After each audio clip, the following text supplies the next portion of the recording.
금리가 많이 높아지긴 했어요. 부담대 같은 경우에는 금리가 뭐 7%까지 올라갔다고 하는데 이렇게 생각해 보시면 돼요. 안녕하세요. 안녕하세요. 저는 이대현 대리, 최문규 대리라고 합니다. 네, 지금 저희가 이제 영업을 한다고 그랬는데 어떤 영업을 하는지, 어떤 일을 하는지 오늘 소개해 드리려고 해요. 근데 이제 저희가 분양하는 부동산을 판매하는 곳이고요. 이게 장단점이 되게 많아요. 여러분 그 앞전에 시승기 저희 팀장님 보셨죠? 그분께서 이제 설명을 해드릴 건데 저 아시죠? 저 브이로그에서 춤추던 그 댄서. 자, 오늘 저는 영상에 많이 출연을 했기 때문에 오늘은 최문규 대리님께서 질문을 해주시도록 할 거예요. 자, 알겠습니다. 감사합니다. 네, 전 다음에 뵙겠습니다. 안녕히 계세요, 여러분.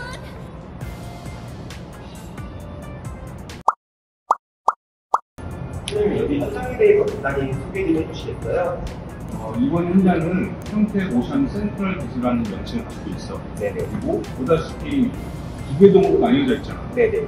A동하고 B동으로 나뉘어져 있는데 A동 같은 경우에는 요즘에 이제 40층짜리 건물이라고 해서 63빌딩 높이로 올라간다고 해서 요즘 높이가 되게 많아. 네. 실제로 전 세계 항만에서 가장 높은 업무 시설을 갖고 있는 빌딩 중에 하나예요. 그래서 최근에 기네스 쪽에도 올랐고 굉장히 평면 가치가 높다라고 판단이 드는 건물 중에 하나지. 팀장님이 생각하셨을 때 이 현장의 제일 큰 장점이 뭐라고 생각하세요? 이 현장에서 가장 큰 장점은 이 지역의 최초의 지식선정자. 그래서 이제 독점이 가능한 부분이 가장 큰 장점이고, 네네.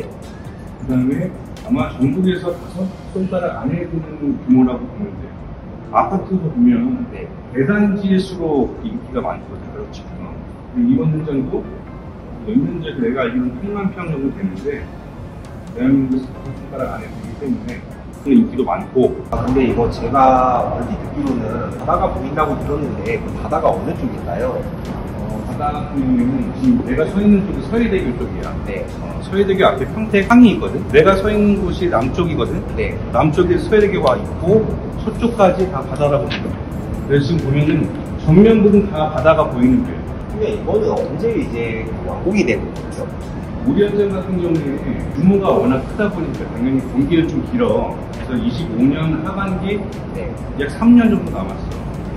그래서 그때부터 임대를 받을 수 있는 이제 입주가 시작되는 거고, 그때부터 본격적으로 이제 임대료가 들어온다고 생각해요. 간단한 설명을 좀 해드리자면 저희 지식산업센터 같은 경우에는 평택 항구라고 아마 다 들어보셨을 거예요.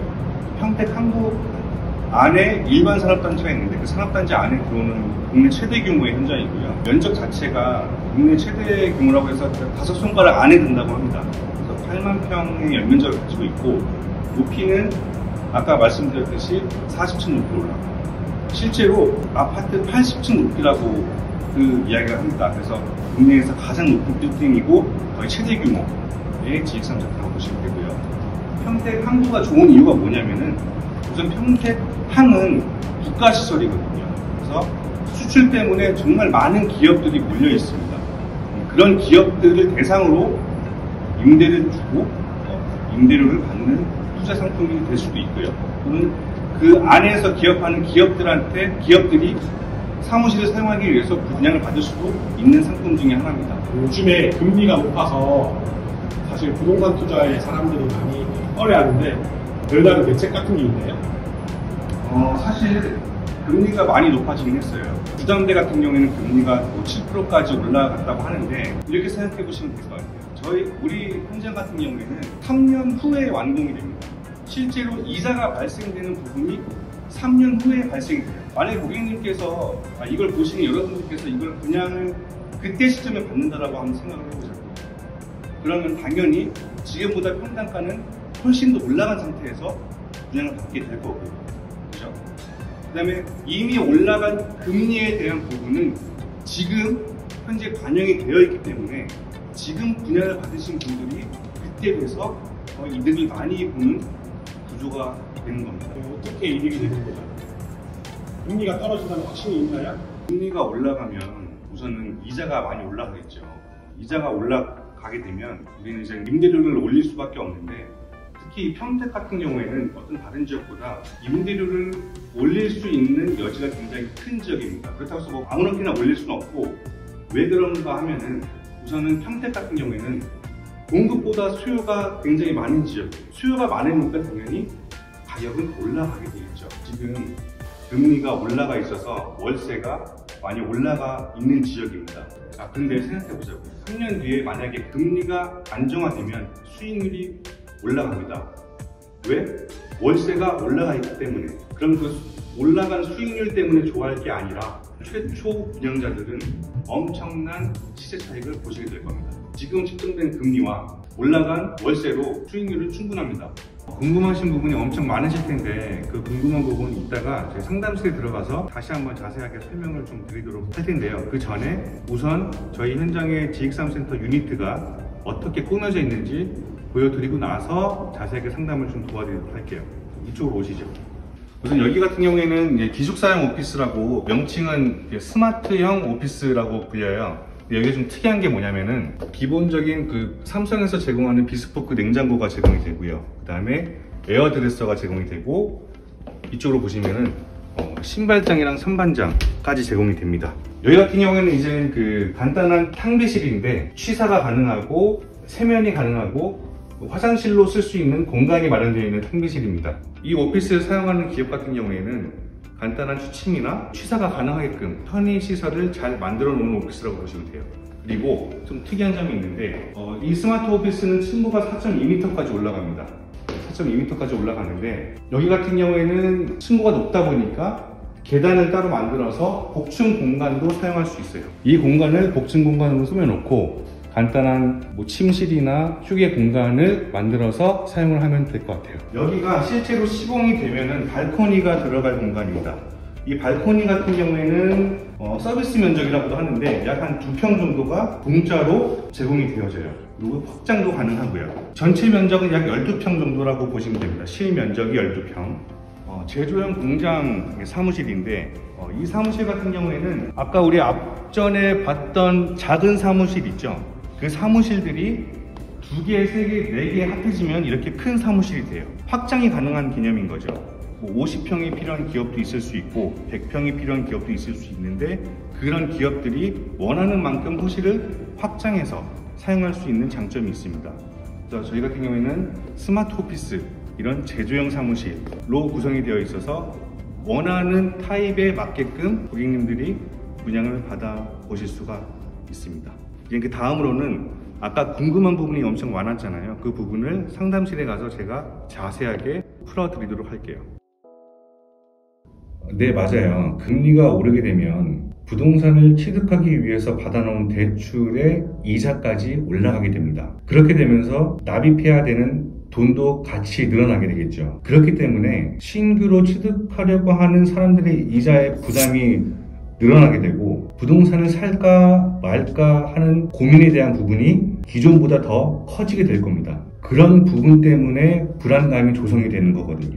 이런 부분은 사실 표면적으로 우리가 다 알고 있는 사실들입니다. 그렇다면 이제부터는 좀 더 냉정하고 집요하게 파고들어 볼 필요가 있다고 생각을 해요. 자, 잘 생각해 보세요. 번개가 친다고 해서 우리가 밖에 나가지 않고 집 안에만 숨어 있지 않거든요. 왜 그럴까요? 확률을 계산을 해봤고 그 확률에 대해서 우리가 전부 다 알고 있기 때문에 그렇습니다. 번개 맞을 확률이 얼마나 되는지 우리가 다 알고 있기 때문이죠. 그렇다면 이런 경우의 수와 어느 부분이 영향이 크고 어느 부분에 대해서 위기를 극복해 나갈 수 있는지, 이 위기를 뚫고 지나갈 수 있는지 정확하고 디테일하게 짚어볼 필요가 있습니다. 하늘이 무너져도 솟아날 구멍이 있다고 하잖아요. 그런 세세한 부분들을 우리는 조사하고 공부해서 찾게 된다면 위기가 기회로 바뀌어서 일반적인 시기보다 더 큰 수익과 더 큰 성공을 이뤄낼 수 있을 거라고 확신합니다. 사실 당장의 내일도 모르는데 3년 후의 일 알기란 쉽지가 않죠. 하지만 항상 유동적이었고 위기가 있었고 대안이 마련됐었고요. 헤쳐나가고 하는 것이 우리 일상생활 속에서 항상 있었습니다. 저는 3년 후 어떻게 될지 모르겠지만 안정기는 반드시 찾아온다라고 생각을 하고 있어요. 자, 그러면 이러한 예측이 어려운 상황에서 최상의 상황과 그리고 최악의 상황을 같이 생각하면서 대응할 필요가 있다고 생각을 합니다. 지금 평택은 어떠한 그것부터 좀 볼게요. 그리고 금리가 지금 올라서 어떠한 어려움이 있고 어떠한 방법이 있는지도 함께 한번 알아보도록 하겠습니다. 단순하게 생각을 좀 해보자고요. 지금 지식산업센터를 분양을 받는다면 일정 부분은 대출을 받게 될 겁니다. 그렇다면 생각을 해봐야 될 부분이 하나 있어요. 내가 받는 월세에서 이자를 빼면 얼마가 남느냐, 남긴 하겠느냐 이거예요. 그리고 한편으로 지금 운영되고 있는 지식산업센터의 어떤 그 기준 건물주와 세입자들 관계에서 받는 월세와 이자가 수익률이 발생하느냐입니다. 그렇다면 기존 3%였던 금리, 지금은 5%까지 이자 금리가 올라와 있어요. 평택의 소형 지식산업센터 한 개 호실이 보통 대출금이 2억 정도 되거든요. 받는 월세가 약 80만 원 정도 받을 수가 있습니다. 3%의 이자 금리일 때 80만 원을 받아도 50만 원의 월 이자를 납입하고 30만 원이라는 수익이 발생이 됩니다. 그렇다면 이제 금리가 5%대로 상승을 했죠. 그럼 납입이자가 83만 원이에요. 이게 뭐죠? 월세를 받아도 오히려 3만 원의 마이너스가 발생이 되네요. 이자를 낼 수 없게 된 건물주는 어떻게 하게 될까요? 방법은 하나예요. 월세를 인상을 해야 되겠죠. 그러면 원래의 수익률을 되찾기 위해서 얼마의 월세를 올려야 하나요? 더 오를 리스크를 감수해서 올려야 되겠죠. 120에서 130만 원은 받아야 됩니다. 그러면 이러한 상황에서 아무리 건물주가 갑이라 한들 다짜고짜 세입자에게 다음 달부터 월세 올릴게요 120만 원으로 할 수 없겠죠. 세입자도 인정하기 어려울 겁니다. 그렇게 해서 세입자가 만약에 다른 곳을 떠나게 되면 건물주로서도 한두 달간의 공실에 대한 위험을 감수를 해야 될 수밖에 없는 상황이 생기겠죠. 네, 이해관계를 한번 생각을 해봐야 됩니다. 대체할 수 있는 지식산업센터가 많이 있다면 세입자는 부담이 최소화되는 곳을 찾아서 떠날 것이고요. 건물주 입장에서는 놓치지 않기 위해서 협의를 보게 될 겁니다. 반대로 생각을 해보자고요. 대체할 수 있는 지식산업센터가 많이 없다면 어떻게 될까요? 사업을 영위를 해야 하는 세입자, 사업주 입장에서는 어떻게든 그 공간을 지켜내려고 노력을 하겠죠. 그리고 사업을 이어나가야 할 겁니다. 그럼 하나, 둘 호실들의 건물주들이 월세를 기존 수익률에 맞춰서 인상을 시작을 하게 될 겁니다. 그래서 순차적으로 임대료를 올리게 될 거란 말이죠. 주변 월세 시세가 상승을 하게 돼요. 자, 그럼 이제 우리가 파악을 해봐야 될 부분이 하나 생겼습니다. 이 지역 공급, 대체할 수 있는 지산이 얼마나 되느냐입니다. 평택은요, 지금 몇 안 되는 대체 불가 지역 중에 한 곳이에요. 특정 지역을 거론하기가 조금 힘들어서 1, 2, 3 지역으로 대체해서 좀 말씀을 드릴게요. 1번 구역은 짓고 있는 곳도 있지만 기존보다 임대율이 90%가 넘어서 이미 자리 찾기가 힘들던 곳입니다. 그리고 대중교통에 불편한 부분이 있어서 특정 사업주들만 입주가 가능한 곳. 만약에 내가 직원들 교통을 신경 써야 하는 사업주라면 1번 구역은 가지 않겠네요. 어차피 자리 경쟁이 치열해서 입맛에 맞는 호실들을 고를 수도 없을 겁니다. 2번 구역은요, 자리가 좀 있긴 합니다. 비율이 70에서 80% 정도. 대신 제조형 사무실이 부족하다 보니까 연계성이 좀 많이 떨어지는 지식산업센터예요. 세 번째 구역은 지식산업센터가 아예 전무합니다. 단 한 곳도 없죠. 유일하게 단 한 곳이 저희가 지금 소비하려고 하는 지식산업센터 현장입니다. 이러한 환경이다 보니 실제로 금리 파동 이후 평택이라는 곳은 평수 대비 월세 평당가가 1.5배에서 2배 정도 상승을 했습니다. 그럼 질문으로 다시 되돌아가서 금리가 안정이 되지 않는다면 찾아오는 최대 리스크, 받는 월세보다 이자가 높아서 마이너스가 나는 것이 최대 리스크라고 할 수 있겠죠. 하지만 지역적인 환경으로 인해서 금리가 안정이 되지 않더라도요, 수익률에 크게 영향을 받지 않는 곳이 평택이에요. 여기서 만약에 금리가 안정이 된다라고 했을 때 어떻게 될까요? 사실 한 번 오른 월세는 쉽사리 내지 못해요. 결국은 공실이죠. 내 호실이 얼마나 빨리 빠지냐, 이게 정말 중요한 겁니다. 그런데 어느 부동산이든 공실은요, 고질적인 병 같은 거예요. 사람이 아프면 어떻게 하죠? 진단을 받고 처방을 받고 약을 먹든가 수술을 하든가 나아지기 위해서 노력을 합니다. 마찬가지입니다. 공실 현상을 없앨 수는 없어요. 이것을 인정을 하고 빨리 진단을 해서요, 해결 방법을 의논을 해야 합니다. 저 같은 경우는 이 사무실 공실에 대해서 가이드를 해드려보도록 하겠습니다.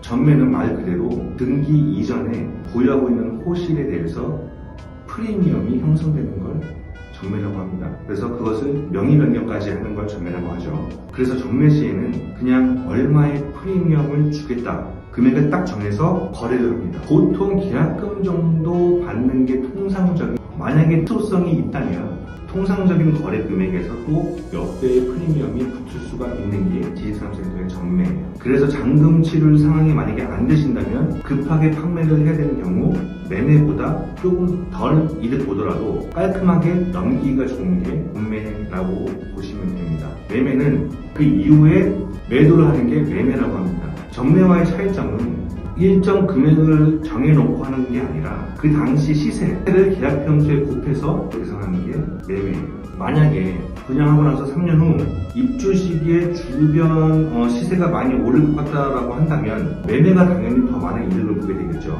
평당 800만 원의 분양을 받게 됐는데 입주 시 평당 1000만 원이 됐을 때, 근데 계약 평수가 60평이야. 1억 2천만 원의 시세 차익을 보게 되는 겁니다.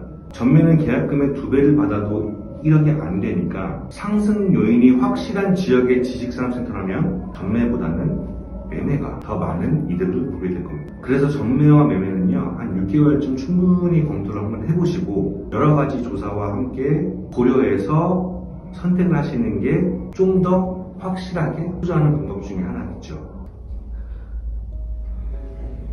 저희 현장에 투자금이 얼마 정도 필요하냐면, 제가 좀 그 오피스텔과 상가랑 비교해서 정확하게 좀 말씀을 드릴게요. 우선 저희 지식산업센터는요, 일반 오피스텔과 상가와는 다르게 규제가 덜하다 보니까 많은 대출을 일으킬 수가 있는 장점이 있습니다. 그래서 총 분양가에 계약금 10%만 있어도 투자가 가능한 정말 큰 장점이죠. 그럼 나중에 더 잔금이 필요하지 않을까? 라고 생각을 하실 수가 있는데, 지식산업센터는요, 부가세라는 것을 환급을 받을 수가 있어요. 물론 오피스텔이나 상가도 환급을 받습니다. 그런데 비율 자체가 틀려요. 오피스텔과 상가, 그 다음에 지식산업센터는 부가세 환급 부분에 대한 비율 자체가 완전히 다릅니다. 3억짜리 호실 1개를 분양받는다고 가정을 했을 때 거기서 나오는 부가세가 약 2천만 원 정도 되거든요. 왜 2천만 원이 나오냐?